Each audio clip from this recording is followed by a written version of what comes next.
Bien le bonjour. Aujourd'hui on est revenu sur la ruche numéro 15, donc on est passé il y a 9 jours exactement pour transférer la ruche. La vieille ruche était pourrie, donc on l'avait transférée, on avait regardé un petit peu l'état de la ruche qui était carrément bien d'ailleurs. On avait remplacé deux cadres, donc on avait enlevé deux partitions, on avait remis deux cadres à bâtir, donc un cadre à jambage et un cadre amorcé avec des fils de fer. Donc là on va juste ouvrir, regarder les deux cadres, voir s'ils sont bâtis, comment ils sont bâtis, si c'est bien et tout, et poser la hausse et la grille à propolis. Donc ça va être une opération super rapide, et pour éviter d'allumer l'enfumoir et tout ça, donc on va utiliser un petit truc, alors c'est un test. Ça c'est un appareil à varroa, donc normalement on l'utilise pour traiter contre le varroa en mettant des petits tampons, des petits buvards imbibés d'amitraz ou d'autres produits pas très bio. Et donc celui-là jamais servi pour ça, donc celui-là on met uniquement du moxa dedans. Donc c'est de l'armoise qui est utilisée en médecine chinoise, ça vaut pas très cher. Les abeilles apprécient particulièrement, chaque fois qu'on vient les faire avec ça, on essaye une fois ou deux, elles sont super douces et super calmes et elles disent rien. Donc là pour juste tirer deux cadres et mettre la hausse, ça sera largement suffisant. Alors, on est parti.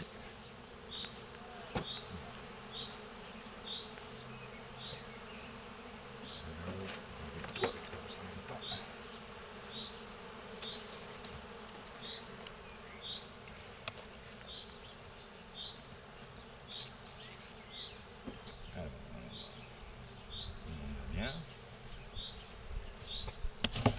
Oh bah le couvre-cadre n'est même pas collé.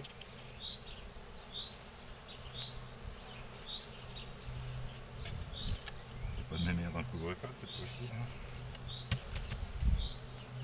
Alors là, le troisième, celui qu'on a mis entre les quatre de miel, apparemment est pris. Par contre, celui-là, ah si, elles ont commencé, ouais, elles ont à peine commencé sur celui-là. On va les chasser gentiment avec ce truc.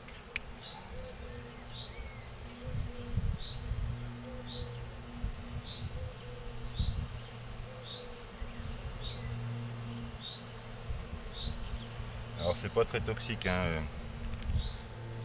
Là je respire, tout va bien, c'est vraiment pas violent, ça pique pas les yeux, ça fait à peine une toute petite fumée. Et encore, là on en a mis trois, mais un ou deux, ça serait suffisant. Donc là je vais regarder le cadre qu'on avait mis à bâtir. Donc il y avait le cadre à jambage.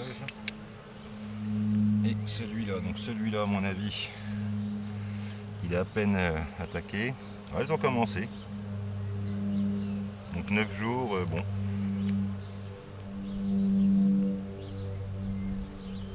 Elles sont bien parties droites sur la lame. Donc là c'était le cadre amorcé juste avec une petite amorce de cire. Donc là bon, on voit que ça marche bien, elles sont parties droites, hein. Il n'y a pas de souci, elles sont bien reprises sur les fils. Bon, bah c'est sûr, ça vient juste de commencer parce que celui-là c'était vraiment le cadre de rive, c'est le cadre qui était en périphérie, donc c'est le dernier qu'elles vont attaquer. Mais bon, là c'est parti là. Donc là dans une quinzaine de jours il sera complètement bâti. Voilà. Calmer mes mères, un petit coup de ça.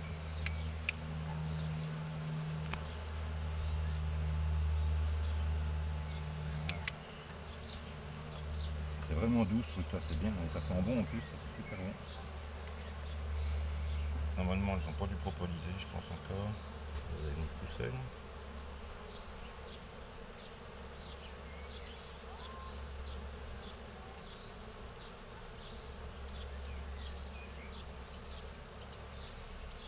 Ça fait coincer entre les agrafes en fait.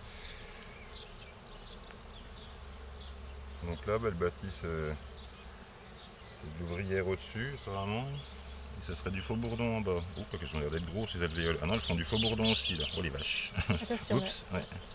Ah oui, là c'est tout jeune, c'est tout fin, donc là il faut y aller doucement. Ouais, oui, je vais redresser un peu, le mettre en face. Elles sont déjà en train de mettre du miel dedans, donc là bah, c'est vraiment le départ, hein, c'est vraiment tout frais.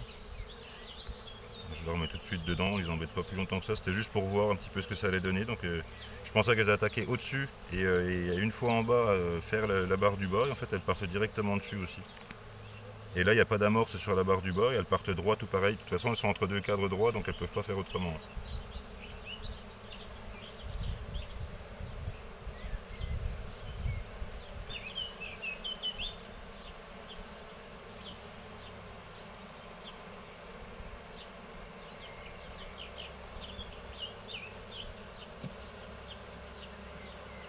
Voilà. Non, bah, sinon Sinon tout va toujours aussi bien que l'autre jour, il y a des abeilles, elles occupent tout le volume, à part celui-là pour l'instant qui commence à être démarré, c'est tout. Donc là on pose la hausse, on s'embête pas, on les embête pas plus longtemps. Personne sur les tours.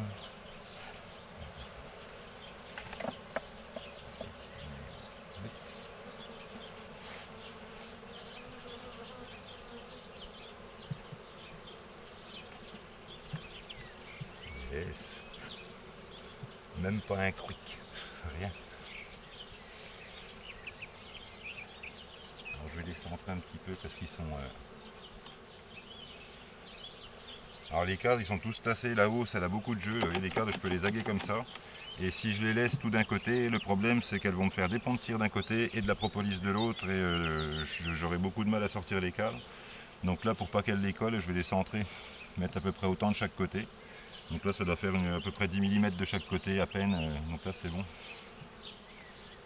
Alors c'est un tout petit détail mais ça facilite la vie après parce que quand c'est pas collé et que ça sort bien, c'est vachement bien quoi. Alors maintenant les hausses elles ont moins de jeu que ça, celles-là c'était des vieilles hausses qui n'étaient pas tout à fait aux normes. Bon.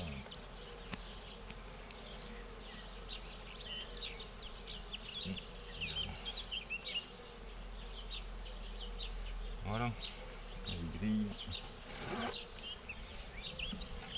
Ah, et ça, c'était un... Ah non, c'est un amorcé celui-là.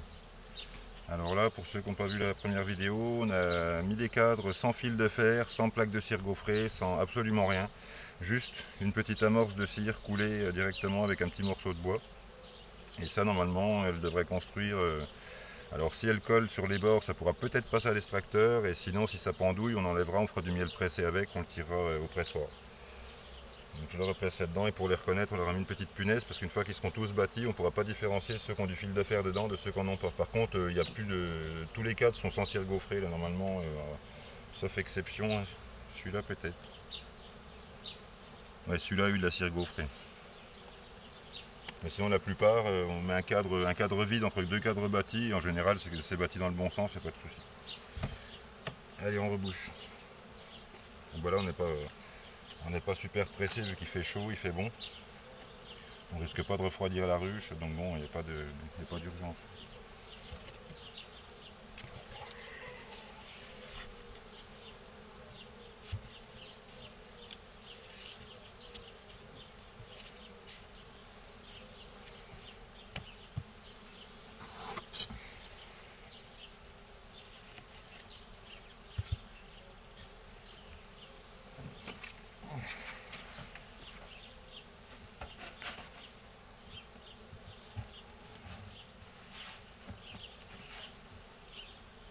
C'est bon, j'avais peur que ça aille pas dessus, mais si ça emboîte pas beaucoup, mais ça emboîte.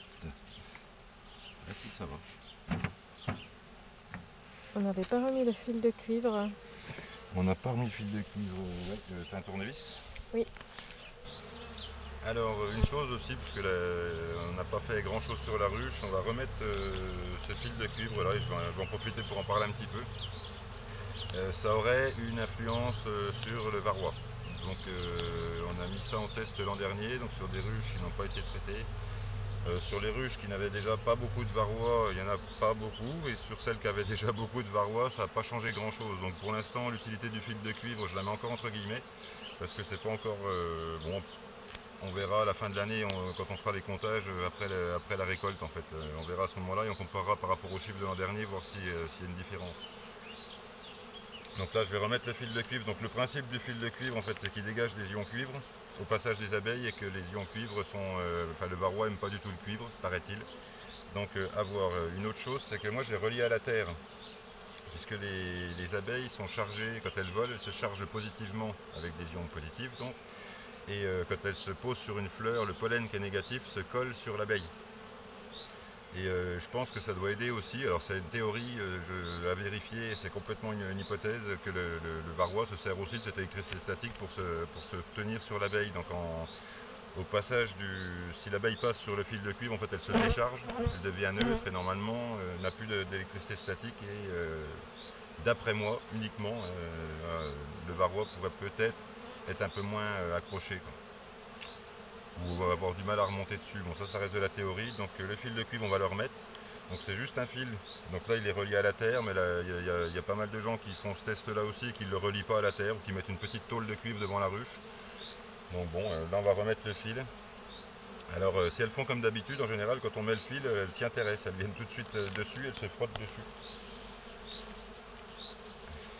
Moi, je vais déjà mettre une vis là. J'avais mis ce comment là, du coup. Sur le côté. Devant, pardon.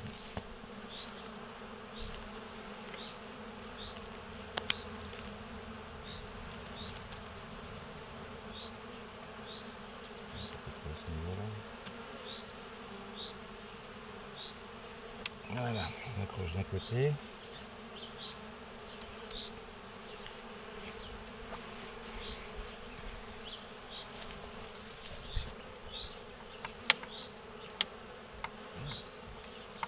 Voilà. Donc là, je vais tirer un maximum.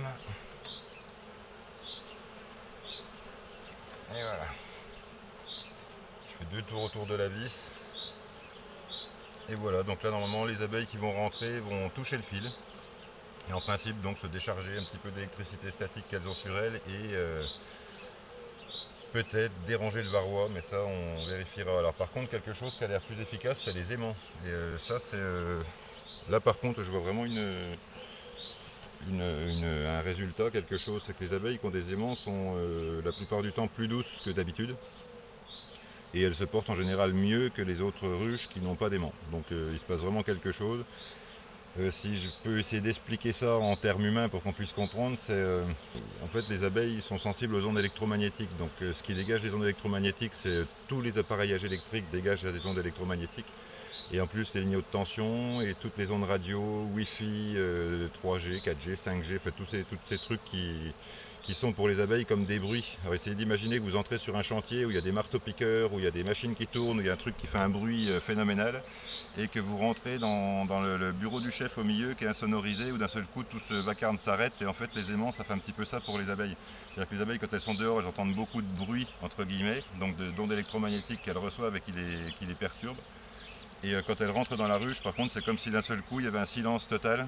Et donc du coup, ça les repose. Elles sont beaucoup moins stressées, beaucoup plus à ce qu'elles font. Enfin, elles ont pas de. Donc pour les maladies, donc elles résistent mieux aux maladies. Donc elles ont moins de stress. Donc qui dit moins de stress dit meilleure résistance au varroa aussi. Donc les aimants, ça a l'air d'avoir quand même une espèce de logique. Donc ça crée un champ magnétique. Ça prend la ruche dans un champ magnétique en fait qui repousse toutes les autres ondes plus faibles en fait parce que ça fait un fort champ, un courant magnétique dedans et donc ça repousse toutes les ondes qui sont plus faibles aux alentours. Et donc les aimants sont posés. Alors là, normalement ils ne devraient pas être comme ça. Ceux-là on les a mis provisoirement, mais normalement on devrait les mettre là. Voilà. Et fixer si possible pas sur des trucs en métal. Donc ce qui va bien c'est ou de mettre 2 petites vis avec des rondelles et puis de coller l'aimant dessus. Ou alors de faire une petite plaque en bois ou en plastique avec 2 vis et puis la mettre comme ça. Alors l'idéal serait de mettre des vis en laiton, mais bon, même en métal ça fonctionne bien. Donc les aimants sont mis en position d'attirance, c'est-à-dire que si je mets les aimants côte à côte, si je prends celui-là et que je l'approche de l'autre, les deux s'attirent. Sur les positions des aimants, voilà. Le nord, donc là-bas, le sud, là-bas, alors qu'en fait le sud, il est là, on décale d'un quart en fait. Voilà. En mettant dans l'autre sens, si on met les aimants en position d'attirance mais avec le nord inversé et le sud de l'autre côté, du coup il semblerait que ça soit pas exactement pareil. Enfin en testant avec un pendule, le pendule dirait que c'est pas ce qu'il y a de mieux. Donc le mieux ce serait cette position là. Voilà. Donc bah, ça sera tout pour celle-là. Donc là on va revenir d'ici une dizaine de jours pour regarder, voir si elles sont montées dans la hausse. On ne renlèvera pas la hausse pour regarder les cadres du bas, par contre ça on verra à la récolte. Et on verra si on remet une hausse, parce que là les colzas sont en pleine floraison, les arbres fruitiers, enfin tout est en pleine fleur. Donc dans 10-15 jours on reviendra vérifier la hausse, et si elle est aux 3/4 pleine on en remettra une, à ce moment là on intercalera une hausse entre les deux. J'expliquerai pourquoi à ce moment là. Voilà. La suite à la prochaine vidéo, à bientôt.